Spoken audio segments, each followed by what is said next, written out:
Apocalipsis capítulo 9, versículos 7 al 21. Continuamos hoy, amigos oyentes, nuestro apasionante recorrido por el interesante libro de Apocalipsis, un libro profético que nos ofrece una aproximación a los hechos y eventos que ocurrirán en la tierra en el tiempo que Dios ha determinado.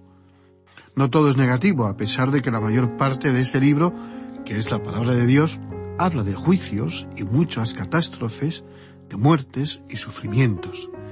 Es inevitable que toda acción trae una reacción. Nuestro hermoso planeta azul, como algunos lo llaman, está sufriendo unos cambios dramáticos por el mal uso y el abuso egoísta que los seres humanos hacemos de sus recursos. Pero el libro de Apocalipsis va mucho más allá. Pero a la vez que nos describe unas escenas dantescas, también nos describe la majestad y la gloria del cielo, el lugar preparado por aquel que es el propietario absoluto de todo el universo y reina en el cielo. A ese cielo accederemos todos los que hemos creído en Jesucristo como nuestro único y suficiente Salvador, no por ser mejores, o haber dado más ofrendas y limosnas, o participado en actos benéficos, o cualquier cosa que pudiéramos considerar como merecedores de más puntos y por ello ser más buenos. Allí estaremos los que hemos aceptado el regalo de la salvación. En nuestro programa anterior habíamos llegado al versículo 6 del capítulo 9. Para refrescar nuestra memoria y darle un poco de orientación a los estimados oyentes que hoy se incorporan por primera vez a este espacio, diremos que el apóstol Juan, discípulo de Jesucristo y autor de estas revelaciones proféticas que recibió por medio de visiones, nos describe todo lo que vio y oyó tanto en el cielo como lo que ocurrirá en la tierra. Jesucristo, en la gloria del cielo, ha abierto un documento que tenía 7 sellos, y al romper cada sello, algún evento ocurría en la tierra. Vimos en el programa anterior que, abierto el 7º sello, se presentaron 7 ángeles, cada uno con una trompeta delante de Jesucristo. Sucesivamente, con el sonar de las 4 primeras trompetas, hubo destrucción y muerte en la naturaleza y entre los habitantes de la tierra. Hoy comenzaremos nuestro estudio con el versículo 7. Ya ha sonado la 5ª trompeta, y comentamos anteriormente que esta y las 2 restantes trompetas son llamadas por Juan las trompetas de los ayes. Hemos visto que al tocar esta 5ª trompeta, del humo salieron enjambre de langostas capaces de infligir un atroz dolor como el de la picadura de un escorpión. Para ayudarnos en nuestra comprensión de la gravedad de esta plaga, el apóstol describe a estas langostas en los versículos 7 al 10 de ese capítulo 9 de Apocalipsis de la siguiente manera. El aspecto de las langostas era semejante a caballos preparados para la guerra. En las cabezas tenían como coronas de oro. Sus caras eran como caras humanas. Tenían cabello como cabello de mujer. Sus dientes eran como de leones. Tenían corazas como corazas de hierro. El ruido de sus alas era como el estruendo de muchos carros de caballos corriendo a la batalla. Tenían colas como de escorpiones y también aguijones, y en sus colas tenían poder para dañar a los hombres durante 5 meses. La descripción de estas langostas es aterradora, misteriosa. Sin embargo, hay una cierta similitud con las langostas de Palestina. El doctor Marvin Vincent escribió lo siguiente en su comentario sobre Apocalipsis. La similitud de la langosta a un caballo, especialmente a un caballo con armadura, es tan sorprendente que este insecto es llamado en el idioma alemán Häufer, es decir, caballo de heno, y en italiano es cabaleta. Este es el nombre que se le ha dado a estas langostas. Juan nos dice que las caras de las langostas se asemejan a las caras de hombres, y que las antenas de las langostas pueden ser comparadas al cabello de una muchacha. El profeta Joel comparó los pies de la langosta con los de un león, en Joel capítulo 1 y versículo 6. En cuanto a este ruido o sonido extraño que producen las langostas, el doctor Vincent cita a Olivier, un escritor francés. Es difícil expresar el efecto que nos produce el ver llenarse toda la atmósfera, todo cuanto alcanza y abarca la mirada, y hasta una considerable altura, de innumerables insectos cuyo vuelo es lento y uniforme y producen un sonido que se asemeja al de la lluvia. Estos extraños insectos, estas langostas con cola de escorpión, serán un arma que Dios utilizará en el período de la gran tribulación. Tenían poder para dañar a los hombres durante 5 meses. Eso significa que serán 5 meses de terrible agonía para aquellos que hayan sido atacados por esos extraños insectos. Pero recordemos lo que leímos en el versículo 4 que vimos en nuestro programa anterior. Su poder era limitado y se les prohibió que dañasen la vegetación. Sus víctimas eran los hombres que no tuviesen el sello de Dios en sus frentes, es decir, los incrédulos. Continuamos con el versículo 11 de este capítulo 9 de Apocalipsis, donde dice: «Y tienen por rey sobre ellos al ángel del abismo, cuyo nombre en hebreo es Abadón y en griego Apolión». Otra característica que diferencia a estas langostas de las comunes es que éstas tendrán un rey sobre ellas. Este rey, que se menciona aquí, es uno de los ángeles caídos, lo que nos hace pensar que es el hombre de confianza, el secuaz principal de Satanás, y a él se le permite por primera vez encabezar esta invasión de la tierra. Será algo verdaderamente aterrador. En hebreo su nombre Abadón significa destrucción, y en griego es destructor. En ambos casos tiene el mismo significado. Esta visión de la invasión de las langostas confirma lo que el profeta Daniel escribió acerca del mundo de los demonios, los ángeles caídos.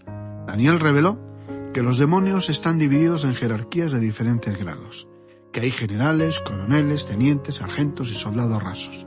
Es interesante notar que todo lo que ocurre en las esferas celestiales tiene su imitación en las esferas satánicas. Porque los ángeles de Dios tienen categorías y rangos distintos, como lo vimos al estudiar la carta del apóstol Pablo a los Efesios.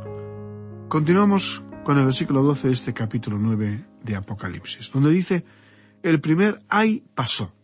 He aquí, vienen aún 2 ayes después de esto». El primero de los ayes, la quinta trompeta, ha sido el que acabamos de contemplar, la terrorífica e infernal invasión de langostas que cubrían toda la tierra. Creemos que este evento, que se anuncia de 5 meses de duración, tendrá lugar en la última mitad del período de la Gran Tribulación, durante los últimos 3 años y medio.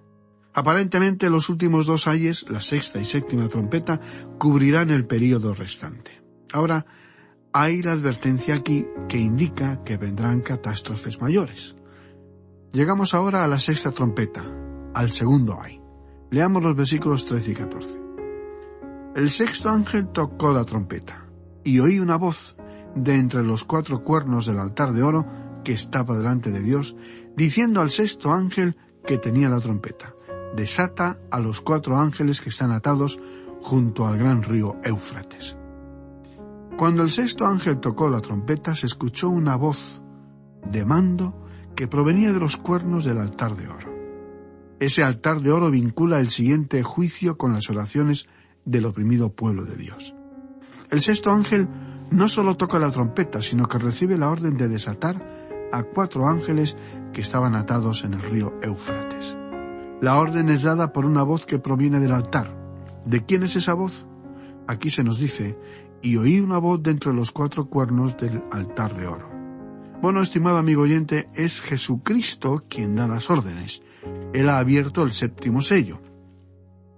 Y este séptimo sello dio comienzo a las 7 trompetas, evento que nos llevará a otros conjuntos o grupos de símbolos y representaciones que veremos más adelante, como son las 7 personalidades y las 7 copas de la ira.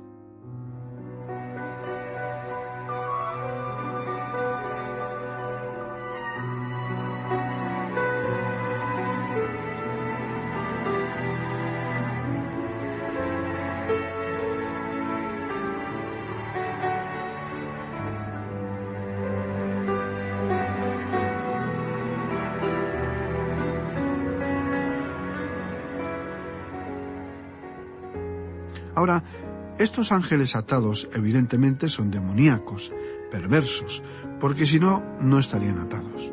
Dejarlos en libertad desatará una ola de destrucción en la tierra. Estos 4 ángeles se encontraban atados y aparte de los demás. Creemos que es debido a la enormidad de sus crímenes. Ahora, ¿por qué estaban ellos atados en ese lugar en particular junto al río Éufrates? Aunque esto es algo difícil de explicar, la importancia de esta zona en las Escrituras no puede ser dejada de lado. El jardín del Edén se encontraba en alguna parte de este área.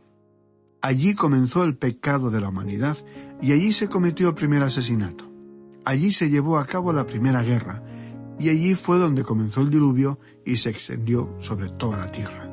Y aquí es donde se erigió la Torre de Babel. A esta zona fueron llevados los israelitas a sufrir la cautividad babilónica. Babilonia fue la fuente de la idolatría, y aquí tenemos la ola final del pecado que cubrirá la tierra durante el período de la Gran Tribulación. Se considera que el río Éufrates señala la división entre el oriente y el occidente. Fue Kipling quien dijo: el oriente es el oriente y el occidente es el occidente, y nunca llegarán a reunirse. Bueno, eso es cierto hasta cierto punto. Quizá ha habido una reticencia cultural y restricciones ideológicas que han contenido a las multitudes del Oriente para no cruzar las fronteras de lo que se considera el Occidente. Pero algún día ese freno será roto. Fue Napoleón quien dijo: China es un gigante dormido, y que Dios tenga piedad de la generación que lo despierte. Bueno, el continente asiático ya se ha despertado, está muy despierto y activo. Allí se encuentra una 1/4 parte de la población del mundo. Y si consideramos los pueblos del lejano oriente, entre el río Yangtze-Kiang o río Azul y el río Éufrates, allí se concentra la mayor población del mundo. Supongamos que los habitantes de estas regiones comiencen a desplazarse, a avanzar hacia las regiones consideradas ya como el occidente, y eso es lo que algún día ocurrirá. Desde la época de Alejandro Magno, el río Éufrates ha sido la franja divisoria entre esos dos mundos. Quizá recordará, estimado oyente, que el profeta Zacarías, cuyo libro profético ya estudiamos hace algún tiempo, en el capítulo 5 ubica a Babilonia como el último baluarte de la religión falsa. Y ese será el último baluarte de Satanás. En la primera parte del versículo 15 de este capítulo 9 de Apocalipsis leemos: y fueron desatados los 4 ángeles que estaban preparados para la hora, día, mes y año. Debemos tomar esta declaración de manera literal. La hora exacta ha sido señalada, conforme leemos en la segunda parte de este versículo 15, a fin de matar a la tercera parte de los hombres.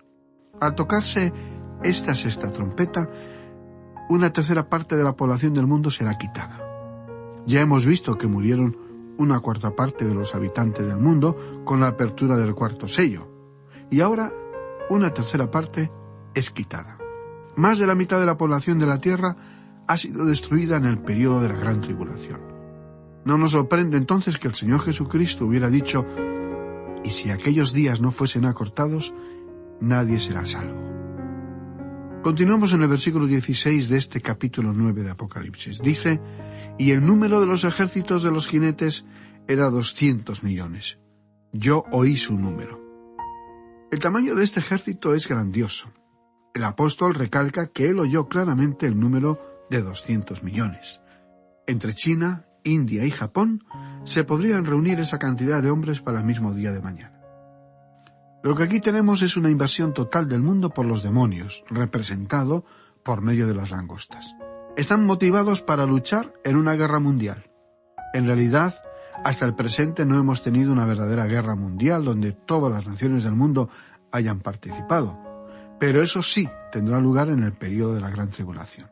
Aquí tenemos un inmenso ejército de 200 millones, aunque Juan no comenta si está formado por seres humanos. Podría ser factible reunir un ejército tan numeroso, pero también la realidad es que creemos se trata de una invasión de los demonios por el hecho que Satanás abrió la puerta del pozo que lleva al abismo. Capítulo 9, versículo 1. La siguiente descripción de estos jinetes confirma este hecho. Leamos los versículos 17 y 18 de este capítulo 9 de Apocalipsis. Así vi en visión los caballos y a sus jinetes, los cuales tenían corazas de fuego, de zafiro y de azufre. Y las cabezas de los caballos eran como cabezas de leones, y de su boca salían fuego, humo y azufre. Por estas 3 plagas fue muerta la tercera parte de los hombres, por el fuego, el humo y el azufre que salían de su boca. Numerosos estudiosos bíblicos opinan que aquí se hace una referencia al poderío de los tanques preparados para la guerra. Bueno, no nos oponemos a esta posibilidad, pero no podemos afirmarlo con toda certeza. Estamos hablando aquí de un período que está aún en el futuro. Podría ser correcta esa interpretación, pero nos imaginamos que para entonces habrá un armamento mucho más refinado y sofisticado del que existe en la actualidad. Los colores de las corazas de estos jinetes son llamativos. El fuego es un rojo vivo, el zafiro tiene un color azul oscuro y el azufre es de color amarillento. El apóstol describe el caballo como el animal de esta guerra. Lo que está sucediendo ahora en realidad es que el submundo de los demonios está batallando contra la humanidad. Estas criaturas resultan fuera de lo común y probablemente son demonios o seres controlados por los demonios. Aquí tenemos una descripción literal de ellos. El doctor William R. Newell dice en su libro sobre Apocalipsis lo siguiente: cree y prácticamente no necesitarás ningún comentario adicional. El problema de muchas personas es que cuando llegan al libro del Apocalipsis dicen: es muy difícil de comprender, imposible de interpretar. Y por lo tanto no pueden creer en el mensaje de Apocalipsis. Si simplemente se cree que está leyendo la palabra de Dios, entonces creerá lo que está leyendo y todo se hace mucho más sencillo. Fuerzas infernales, demoníacas, estarán desatando su furia en este periodo. Volvamos a leer el versículo 18. Por estas 3 plagas fue muerta la tercera parte de los hombres, por el fuego, el humo y el azufre que salían de su boca. Estas 3 plagas mencionadas aquí son plagas reales que debemos tomar de manera literal. El fuego es literal y también lo es el humo y el azufre. Creemos que el mundo, toda la humanidad, en el período de la gran tribulación será peor que en los tiempos de Sodoma y Gomorra. Hay muchas características similares que se acentuarán en ese espacio de tiempo. Hoy en día hay muchas prácticas que van en contra de las leyes de Dios, y sin embargo son considerados ya normales, aceptables en el actual estilo de vida. La ética y la moral dejarán de tener sentido y serán dejados de lado como andrajos de los cuales conviene despojarse para vestirse con una vestimenta más moderna de tolerancia y aceptación que satisfaga las apetencias personales de cada individuo. Dios ha puesto límites al ser humano, pero éste, en su autosuficiencia y libre albedrío, se ha rebelado contra cualquier ley que pudiera coartar su libertad. Y como antaño, en la tierra de Sodoma y Gomorra, Dios dijo: basta ya. Sigamos adelante. Por estas 3 plagas fue muerta la tercera parte de los hombres, dice el versículo 18. Una tercera parte de la población mundial ha muerto, y una tercera parte del medio ambiente, la naturaleza, ha sido afectada por los juicios que vimos anteriormente, pero la humanidad no había sido tocada con juicios de esta magnitud hasta ese momento. Si en ese tiempo la población del mundo fuera de 6.000 millones, esto indicaría que 2.000 millones de personas morirían. Recordemos que una cuarta parte de la población mundial ya había muerto bajo el juicio del cuarto sello. El que la población del mundo pueda ser diezmada de manera tan terrible parecía incomprensible, hasta que cayó la primera bomba atómica sobre Hiroshima. A partir de ese trágico evento, los hombres han comenzado a utilizar un lenguaje más aterrador aún que el de este libro de Apocalipsis. Ahora ya se habla con toda naturalidad sobre la existencia real de armas que podrían lograr la aniquilación total de los habitantes de la Tierra. Pero el Señor Jesucristo dijo que Él no iba a permitir eso. Él dijo: y si aquellos días no fuesen acortados, nadie sería salvo. En el versículo 19 de este capítulo 9 de Apocalipsis leemos también: pues el poder de los caballos estaba en su boca y en sus colas, porque sus colas, semejantes a serpientes, tenían cabezas y con ellas dañaban. Por la descripción de estos caballos se desprende que no se trata de los nobles animales que conocemos. no se parecen en nada. Son capaces de dar muerte con sus bocas, porque Juan escribe que de su boca salían fuego, humo y azufre, que serán las 3 plagas que darán muerte a la tercera parte de los hombres. No solo matan los caballos con sus bocas, sino que también hieren con sus colas serpentinas. En los 2 últimos versículos de este capítulo 9 de Apocalipsis, los versículos 20 y 21 dicen: Y los otros hombres que no fueron muertos con estas plagas, ni aun así se arrepintieron de las obras de sus manos, ni dejaron de adorar a los demonios y a las imágenes de oro, de plata, de bronce, de piedra y de madera, las cuales no pueden ver, ni oír, ni andar. Y no se arrepintieron de sus homicidios, ni de sus hechicerías, ni de su fornicación, ni de sus hurtos. Estimado amigo y amiga oyente, antes de concluir el programa de hoy queremos decir lo siguiente. La palabra que se ha traducido aquí por hechicería proviene de la palabra griega pharmakeia. De ahí viene la palabra farmacia e indica prácticas relacionadas con drogas. Será un periodo en el que no se podrá controlar el uso de las drogas. ¡Qué cuadro dantesco y terrible! Vamos a detenernos aquí por hoy. En el próximo programa comenzaremos el capítulo 10 y le invitamos a acompañarnos. Como siempre, pedimos a Dios que bendiga su palabra que hemos meditado juntos en este espacio radiofónico. Y recuerde, estimado amigo y amiga oyente, que si todavía no tiene una relación personal con Dios, como un hijo, una hija con su padre, hoy está a tiempo para acercarse a Dios y pedirle el perdón total de sus pecados, porque Jesucristo ya ha pagado con su vida el precio para la cancelación de la deuda que usted tiene con Dios. Que Dios le bendiga.